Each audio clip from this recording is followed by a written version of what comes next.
आइए आज हम 8 ग्रेड अभ्यास पुस्तिका कक्षा 7 विषय सामाजिक विज्ञान का जो भाग है हमारा पर्यावरण, जिसको भूगोल कहते हैं, उसके अध्याय 4 के हम प्रश्नों के उत्तर लिखेंगे। तो ये देखिए, ये अध्याय 4 वायु, इसके हम प्रश्नों के उत्तर लिखेंगे।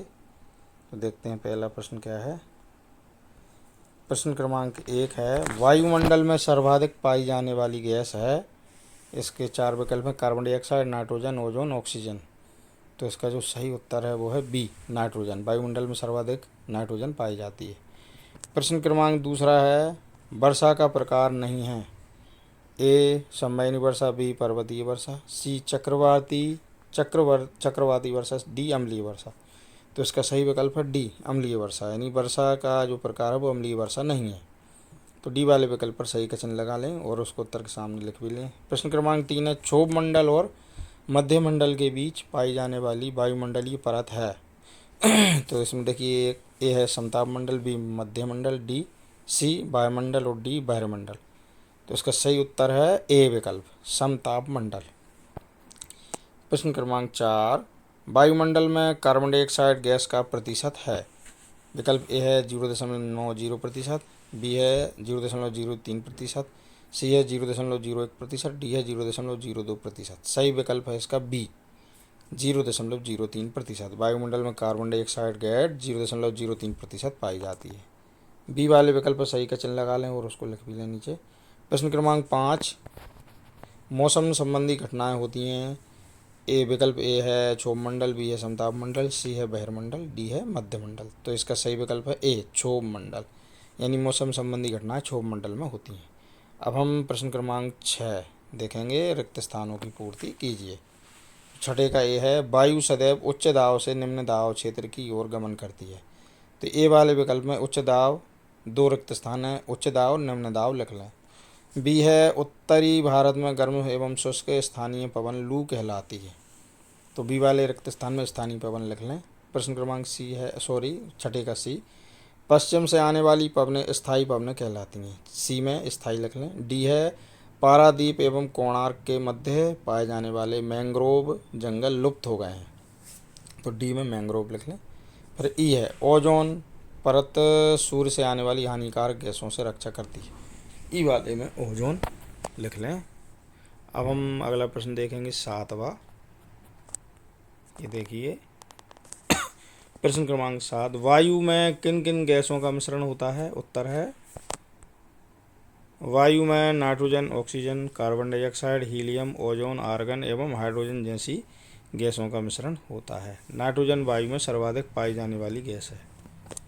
अगला प्रश्न है 8वां, स्थानीय पवनें क्या होती हैं। उत्तर है, स्थानीय पवनें किसी छोटे क्षेत्र में वर्ष या दिन के किसी विशेष समय में चलती हैं। उदाहरण के लिए स्थल एवं समुद्री समीर। यह भारत के उत्तरी क्षेत्र की गर्म एवं शुष्क स्थानीय पवन हैं। अगला प्रश्न है 9वां,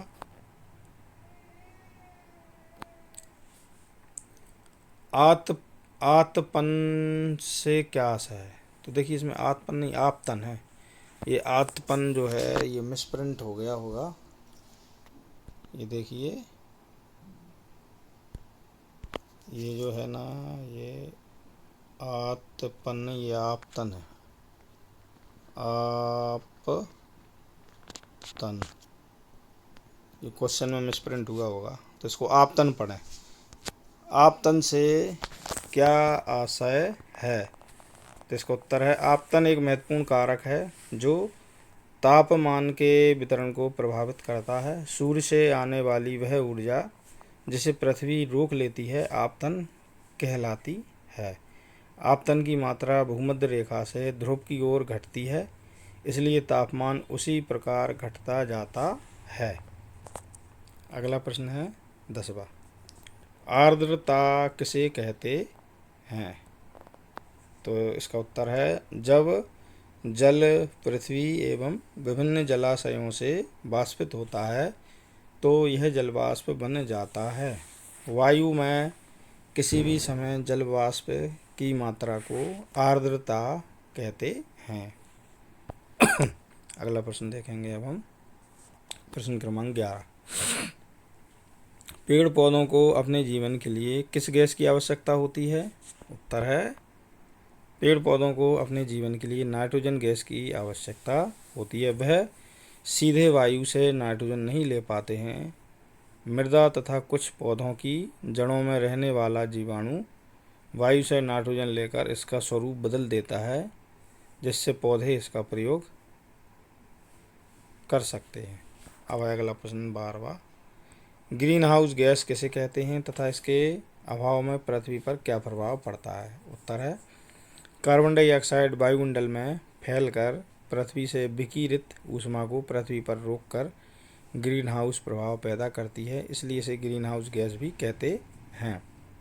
इसके अभाव में धरती इतनी ठंडी हो जाती है कि इस पर रहना असंभव होता है। अब अगला प्रश्न 13वां, वर्षा कैसे होती है, इसकी प्रक्रिया लिखिए। उत्तर है जब जलवाष्प ऊपर उठता है तो यह ठंडा होना शुरू हो जाता है। जलवाष्प पर संघनित होकर ठंडा होकर जल की बूंद बनाते हैं। बादल इन्हीं जल बूंदों का ही एक समूह होता है। जब जल की यह बूंदें इतनी भारी हो जाती हैं कि वायु में तैर ना सके, तब ये बर्षण के रूप में नीचे आ जाती हैं। पृथ्वी पर जल के रूप में गिरने वाला बर्षण वर्षा कहलाता है।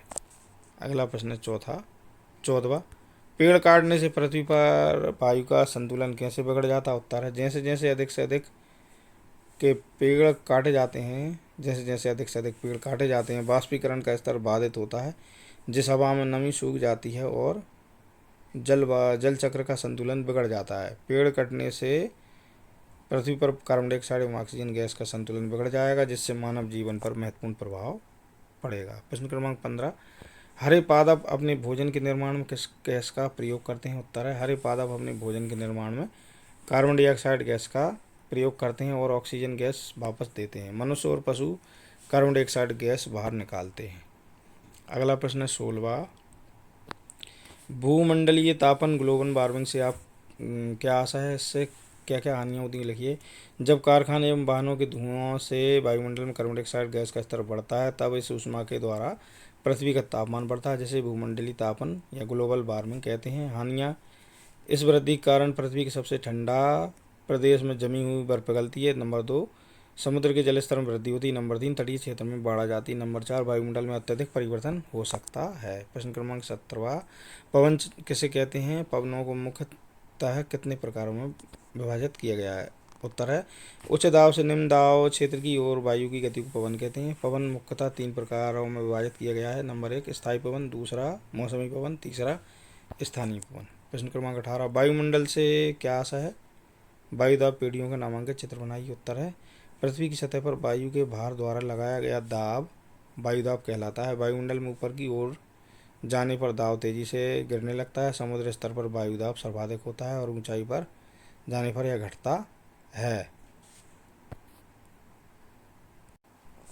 बच्चों, वायुदाब का जो चित्र है ये आप अपनी टेक्स्ट बुक से देख के इस पर चिपका लें या इसको भर लें। अगला प्रश्न है 19वां, मौसम और जलवायु में अंतर लिखिए। मौसम का मतलब, उत्तर है मौसम का मतलब वायुमंडल के अल्पकालिक स्थितियों से है, यानी एक समय में अनुभव की जाने वाली विशिष्ट मौसम की स्थिति, जबकि जलवायु का मतलब किसी स्थान के मौसम के औसत पैटर्न और स्थितियों से है जो लंबे समय तक चलती है।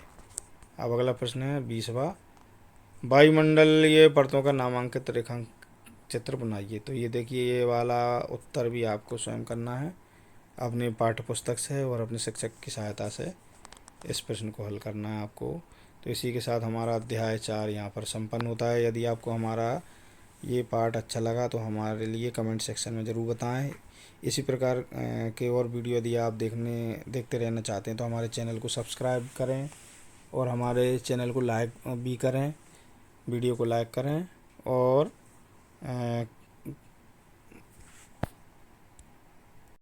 बेल आइकन को प्रेस करें ताकि आगे आने वाले वीडियो के नोटिफिकेशन आपको सही समय पर मिलते रहें। धन्यवाद।